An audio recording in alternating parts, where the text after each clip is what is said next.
ಆರೋಗ್ಯ ಇಲಾಖೆ ದಯವಿಟ್ಟು ಕಣ್ತೆರೆದು ನೋಡಬೇಕು. ಜನಸಾಮಾನ್ಯರು ಪರದಾಡ್ತಾ ಇದ್ದಾರೆ. ಸ್ಕ್ಯಾನಿಂಗ್ ಮಾಡುವಂಥವ್ರಿಲ್ಲ. ನಿಮ್ಮ ಬಾಕಿ ಕೊಡಬೇಕಾಗಿರೋದು, ಅವ್ರ ಬಾಕಿ ತಗೋಬೇಕಾಗಿರೋದು ಪಕ್ಕಕ್ಕೆ ಇಡೋಣ, ತಕ್ಷಣಕ್ಕೆ ಸಮಸ್ಯೆ ಬಗೆಹರಿಸಿ.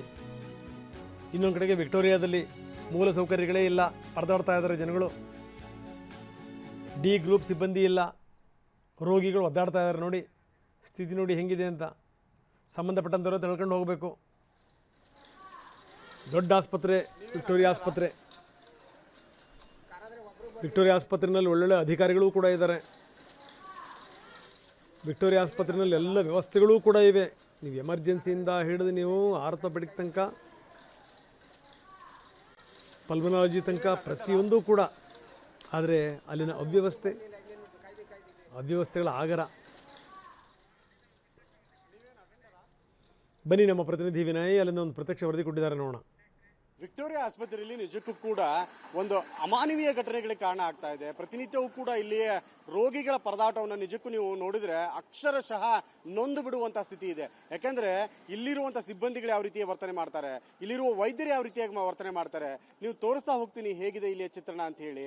ಪೇಷಂಟ್ಸ್ಗಳನ್ನ ಕರ್ಕೊಂಡ್ಬರ್ಬೇಕಾಗಿರುವಂತಹ ಅಟೆಂಡರ್ಗಳು ಇಲ್ಲಿ ಸರಿಯಾದ ಕೆಲಸವನ್ನು ನಿರ್ವಹಿಸ್ತಾ ಇಲ್ಲ.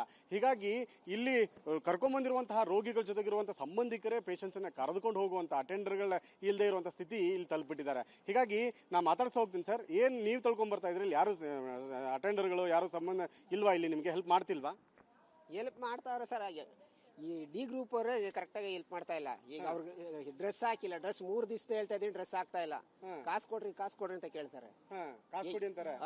ಇಂತ ಕೊಟ್ರಿ ಇಲ್ಲಿ ಮಾಡಲ್ಲ. ನೀವೇ ತಳ್ಕೊಂಡ್ ಬರ್ತಾ ಇದ್ದೀರಾ? ಮತ್ತೆ ಇನ್ನೇನ್ ಮಾಡಿದ್ರೆ ಸರ್ ಹೇಳಿದ್ರು ನೋಡಿ. ಎಷ್ಟು ದಿವಸ ಆಯ್ತು? 1 ದಿವಸ ಆಯ್ತಲ್ಲ. ಅವ್ರು ಡ್ರೆಸ್ ಮಾಡಿ ಅಂತ ಹೇಳಿದೆ, ಕರೆಕ್ಟಾಗಿ ಅವ್ರು ಡ್ರೆಸ್ ಮಾಡ್ತಾನೆ ಇಲ್ಲ ಮನೇಲಿ. ಅಲ್ಲಿ ಹೇಳಿದ್ರು 5 ಪೈಸಾ ಕಾಸಿಲ್ಲ. ಈಗ SC ಇದು ಮಾಡಿಸಿದ್ದೀನಿ, ಅದರಿಂದ ಫ್ರೀ ಆಗಿ ಇದು ಮಾಡ್ತಾ ಇದ್ದೀನಿ ಸರ್.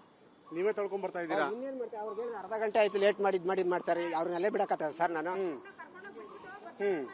ಓಕೆ, ಏನ್ ಹೇಳ್ತೀರಾ ಇಂತ ನಿರ್ಲಕ್ಷ್ಯಕ್ಕೆ? ಅದೇ ನಿರ್ಲಕ್ಷ್ಯ ಬೇಜವಾಬ್ದಾರಿಕೆ ಆಗ್ಬಿಡ್ತದೆ ಅಷ್ಟೇ. ಫೋನ್ ಎಷ್ಟು ಸತಿ ಮಾಡಿದೀನಿ ನೋಡಿ. ಫೋನ್ ಮಾಡಿ ಎಷ್ಟೊತ್ತನ ಕಾದ್ರಿ ಹೇಳಿ ನೀವು? ಅರ್ಧ ಗಂಟೆ ಕಾಯ್ದು. ಅರ್ಧ ಗಂಟೆ. ಈಗ ಎಕ್ಸ್ರೇ ಮಾಡ್ಬೇಕು ಅವ್ರಿಗೆ. ಪರ್ಫೆಕ್ಟ್. ಇವ್ರಿಗೆ ಬೇರೆ ಇನ್ನೊಂದು ಸಮಸ್ಯೆ ಬಗ್ರಿ ಇದಾಗ್ಬಿಟ್ಟದೆ ಸರ್. ಬಗ್ರಿ ಒಂದು ಮುರಿದೋಗದೆ ಸರ್. ಅವ್ರು ಕರ್ಕೊಂಡು ಹೋಗಿ, ಪಾಪ ಸಮಸ್ಯೆ ಆಗ್ತಾ ಇದೆ. ರೋಗಿ ನಿಜಕ್ಕೂ ಕೂಡ ಅವರೇ ಕರೆದುಕೊಂಡು ಹೋಗುವ ಸ್ಥಿತಿ ಇದೆ. ನಿಮ್ಗೆ ತೋರಿಸ್ತಾ ಹೋಗ್ತೀನಿ ಹೇಗಿದೆ ಅಂತ ಹೇಳಿ. ಇಲ್ಲಿ ಏನು ಅಟೆಂಡರ್ಗಳು ಬರ್ಬೇಕಾಗಿತ್ತು, ಹೆಲ್ಪಿಂಗಿಗೆ ಬರ್ಬೇಕಾಗಿತ್ತು, ಆದ್ರೆ ಯಾರು ಕೂಡ ಬರ್ತಾ ಇಲ್ಲ. ಹೀಗಾಗಿ ಅನಿವಾರ್ಯವಾಗಿ ಇಲ್ಲಿ ಸಂಬಂಧಿಕರೇ ಆ ರೋಗಿಗಳನ್ನ ಸ್ಕ್ಯಾನಿಂಗ್ ಕರ್ಕೊಂಡು ಹೋಗೋದಾಗಿರ್ಬೋದು, ಚಿಕಿತ್ಸೆ ಕರ್ಕೊಂಡು ಹೋಗೋದಾಗಿರ್ಬೋದು, ಇಂತಹ ಅಮಾನವೀಯ ಸ್ಥಿತಿಗೆ ವಿಕ್ಟೋರಿಯಾ ಆಸ್ಪತ್ರೆ ತಲುಪಿದೆ. ಇನ್ನು ಅಧಿಕಾರಿಗಳನ್ನೇನಾದ್ರೂ ಕೇಳ್ಬಿಟ್ರೆ ಅವರ ಮಾಡುವಂತಹ ದೌರ್ಜನ್ಯ, ದಬ್ಬಾಳಿಕೆಗೆ ಅಂತೂ ಮಿತಿಯೇ ಇಲ್ಲ.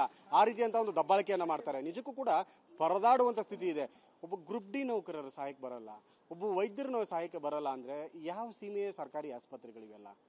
ವೈದ್ಯಕೀಯ ಶಿಕ್ಷಣ ಸಚಿವರಾಗಿರುವ ಶರಣ ಪ್ರಕಾಶ್ ಪಾಟೀಲ್ ನಿಜಕ್ಕೂ ಕೂಡ ನೀವು ನೋಡಬೇಕು ಯಾವ ಥರದ ಬೇಜವಾಬ್ದಾರಿತನಗಳು ನಿಮ್ಮ ಆಸ್ಪತ್ರೆಗಳು ಕಂಡು ಬರ್ತಾ ಇದೆ. ಎಚ್ಚೆತ್ಕೊಳ್ಬೇಕು. ನೀವು ಬರಲೇಬೇಕು, ಈ ಆಸ್ಪತ್ರೆಗೆ ವಿಸಿಟ್ ಮಾಡಬೇಕು, ಇಲ್ಲಿಯ ಸಮಸ್ಯೆಗಳ ಸಾಗರವನ್ನು ಅರ್ಥ ಮಾಡ್ಕೊಳ್ಬೇಕು, ಇಲ್ಲಿರುವ ಅಧಿಕಾರಿಗಳು ಚಳಿ ಬಿಡಿಸುವಂಥ ಕೆಲಸವನ್ನು ಮಾಡಬೇಕು. ನಾವು ಟಿವಿನ ನಿರಂತರವಾಗಿ ಈ ಒಂದು ಸುದ್ದಿಯನ್ನು ಮಾಡ್ತಾ ಇದ್ದೀವಿ. ಎಚ್ಚೆತ್ಕೊಳ್ಳುವವರೆಗೂ ಕೂಡ ನಾವು ನಿಮ್ಮನ್ನು ಬಿಡಲ್ಲ ಅನ್ನೋಂಥ ಮಾತನ್ನು ಕೂಡ ನಾವು ಹೇಳ್ತಾ ಇದ್ದೀವಿ. ಕ್ಯಾಮರಾಮನ್ ಸಂದೇಶ್ ಜೊತೆ ವಿನಯ್ ಕುಮಾರ್ ಕಾಶ್ಮೀರ, ಟಿವಿ 9 ಬೆಂಗಳೂರು. ಇದು ಸ್ಥಿತಿ. ಇನ್ನು ಬಿಡಿ, ಇನ್ನು ಸ್ಕ್ಯಾನಿಂಗ್ದು ಕೂಡ ಅದೇ ಹಣೆ ಬರಹ. ಯಾವ್ಯಾವ ಜಿಲ್ಲಾಸ್ಪತ್ರೆಗಳಲ್ಲಿ ಹೆಂಗೆ ಸ್ಥಿತಿ ಇದೆ ಅದನ್ನು ತೋರಿಸ್ತಾ ಇದ್ದೀವಿ. ತಕ್ಷಣಕ್ಕೆ ಇದನ್ನು ಸರಿ ಮಾಡಬೇಕು. ದೊಡ್ಡ ಆಸ್ಪತ್ರೆ, ಜನ ದೊಡ್ಡ ಭರವಸೆ ಇಟ್ಕೊಂಡು ಬರ್ತಾರೆ. ಎಡವಟ್ಟುಗಳಾದರೆ ಯಾರು ಜವಾಬ್ದಾರಿ ಹೇಳಿ?